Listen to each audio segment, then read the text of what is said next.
हम लोग क्या पढ़ेंगे, यूनिट 2 का चैप्टर 2 पढ़ेंगे। ठीक, चैप्टर 8 पढ़ेंगे। ठीक, कृष्ण पिंड विकिरण। ठीक, ये यूनिट 2 का चैप्टर 8 है। ठीक, कृष्ण पिंड विकिरण। ठीक, कृष्ण पिंड को सबसे पहले समझते हैं क्या होता है। ठीक, तो यहाँ पर देखिए। ठीक, यहाँ पर देखिए।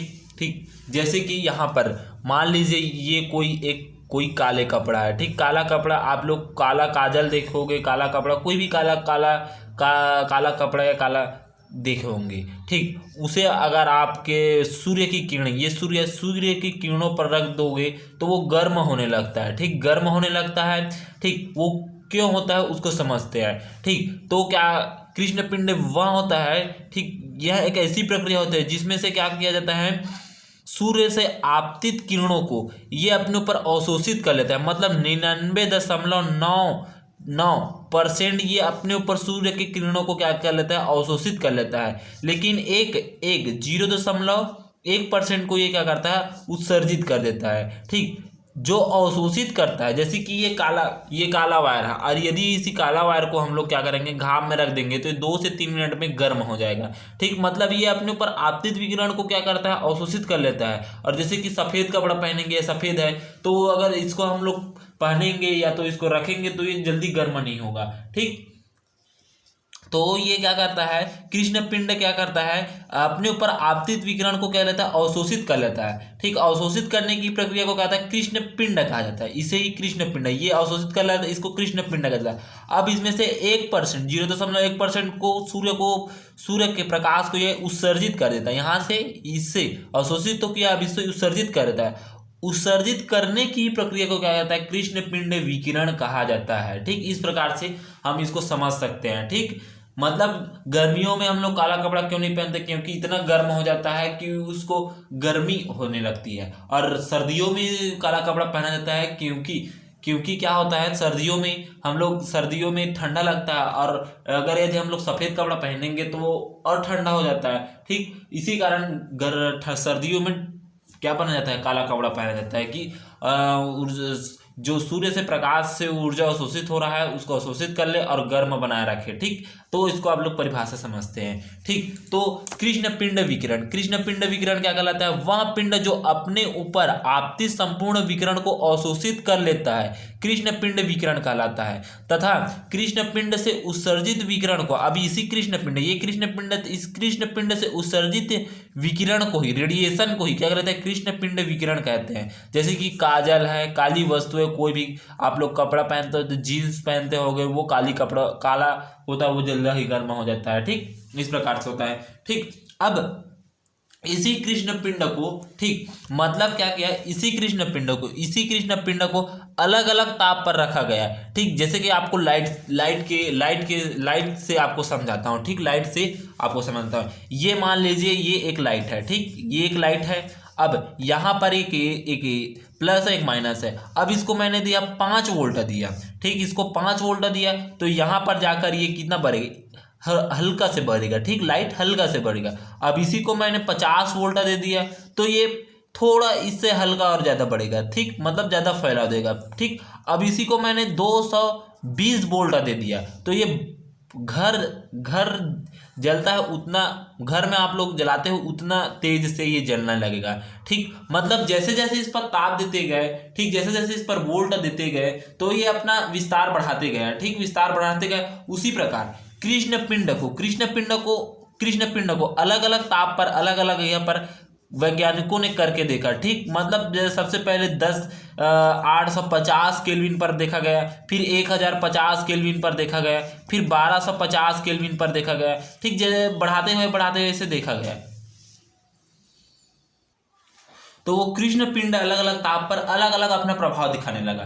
ठीक, इसी को हम लोग समझते हैं ऊर्जा वक्र, इसी को कहा जाता है। ठीक, इसी को कहा जाता है। तो यहाँ पर देखिए, ठीक, ऊर्जा वितरण वक्र, वैज्ञानिक ल्यूमर तथा प्रिज्महाइम ने कृष्ण पिंड को विभिन्न तापों पर रखा। ठीक, भिन्न भिन्न ताप पर रखा गया तो उसका क्या विस्तार अलग अलग होते गया। ठीक, पर रखकर उसने उत्सर्जित विकिरणों की ऊर्जा तथा इसके संगत तरंग दैर्घ्य के बीच अलग अलग ग्राफ पाया। ठीक, मतलब उस पर उत्सर्जित विकिरण, रेडिएशन और तरंग दैर्घ्य लैम्डा के बीच अलग ग्राफ एक बनाया, इस वक्र को निम्न निष्कर्ष प्राप्त होते हैं, और इसी वक्र को आप लोग उसने निम्न निष्कर्ष प्राप्त किए। ठीक, मतलब जैसे ताप को अगर बढ़ाता गया तो लैम्डा में क्या परिवर्तन हुआ, ताप को कम किया गया तो लैम्डा में क्या परिवर्तन होगा, इसी को देखे कौन, ल्यूमर तथा प्रिज्महाइन वैज्ञानिक ने। ठीक, अब यहां पर देखते हैं, ये मान लीजिए ये हमारे पास मान लीजिए कृष्ण पिंड है। अब इसमें अलग अलग ताप देते गए, अलग अलग ताप देते हैं। सबसे पहले हम लोग 850 केल्विन का ताप दिए, तो ये थोड़ा सा अपना वक्र ऐसे उठा लिया। ठीक, जैसे लाइट है तो ये लाइट इतना से इतना तक फैलाव दिया। ठीक, उसी प्रकार इसने अपने इतना फैलाव दिया। अब उसी को 1050 केल्विन का ताप दिए गए, इसी को 1050 केल्विन का ताप दिए गए, तो इसके वक्र में थोड़ा और परिवर्तन होगा, ये ऐसे और हो गया। ठीक, इसी को अब 1200 केल्विन दिया गया तो ये थोड़ा ऐसा हो गया। ठीक, फिर उसकी को 1250 केल्विन का ताप दिए गए तो ये ऐसे बढ़ते बढ़ते वो बढ़ते ही जाएगा। ठीक, इस प्रकार से हो गया। तो इसके लैम्डा और ई लैम्डा में क्या परिवर्तन हुआ उसको यहाँ पर हम लोग देखते हैं। ठीक, तो सबसे पहला निष्कर्ष ये निकाला कि जैसे जैसे पिंड का ताप, ये पिंड है मेरे पास, पिंड है, ये पिंड है, तो जैसे जैसे पिंड का ताप बढ़ाता गया तो क्या कहता है, बढ़ाता गया तो लैम्डा का मान भी बढ़ता गया। ठीक, मतलब ये बता रहा है लैम्डा का मान भी बढ़ता गया तथा इसके संगत ई लैम्डा का मान भी बढ़ता गया। ठीक, मतलब ताप बढ़ाया तो लैम्डा का मान भी, तरंगदैर्घ्य का मान भी बढ़ा, यहाँ से ये इधर बढ़ा, फिर उसके बाद फिर से बढ़ा तो लैम्डा का मान भी बढ़ा और ई लैम्डा का मान भी बढ़ते गया, ताप बढ़ाया है। ठीक, दूसरा निष्कर्ष ये निकला, लैम्डा के मान निश्चित अधिकतम मान पर, ठीक, अधिकतम मान पर ई लैम्डा का मान भी अधिकतम होता है, अर्थात लैम्डा एम से आगे लैम्डा का मान आगे बढ़ने पर ई लैम्डा का मान भी घटने लगता है। ठीक, मतलब जैसे लैम्डा का मान हम लोग बढ़ाते गए तो ई लैम्डा का मान भी बढ़ते गया। ठीक, तो अर्थात अधिकतम होते गया, ये अधिकतम है, यहाँ पर अधिकतम है। ठीक, इसका अधिकतम यहाँ पर है। ठीक, अधिकतम होते गया यहाँ पर। ठीक, यही बोल रहा है। ठीक, प्रत्येक ताप पर लैम्डा अक्ष से, ठीक, लैम्डा अक्ष से घिरा क्षेत्रफल कृष्ण पिंड से उत्सर्जित संपूर्ण ऊर्जा को प्रदर्शित करता है। ठीक, लैम्डा अक्ष से घिरा क्षेत्रफल उत्सर्जित संपूर्ण विकिरण ऊर्जा को क्या करता है, प्रदर्शित करता है। ठीक, ऊर्जा को ये प्रदर्शित करता है बोल रहा है। ठीक, फिर चौथा निष्कर्ष ये बताया कि कृष्ण पिंड से उत्सर्जित ई लैम्डा का मान पिंड के परम ताप के चतुर्थ घात के समानुपाती होती है। चौथा निष्कर्ष ये बताया कि ई लैम्डा, ठीक, अनुक्रमानुपाती टी के घात 4 होता है। ठीक, ये चौथा निष्कर्ष बताया। ठीक, इस प्रकार से हो गए। तो E lambda is equal to sigma T के घात 4 हो गए, जहां सिग्मा एक नियतांक है, इसे स्टीफन नियम कहते हैं तथा सिग्मा को स्टीफन नियतांक कहा जाता है।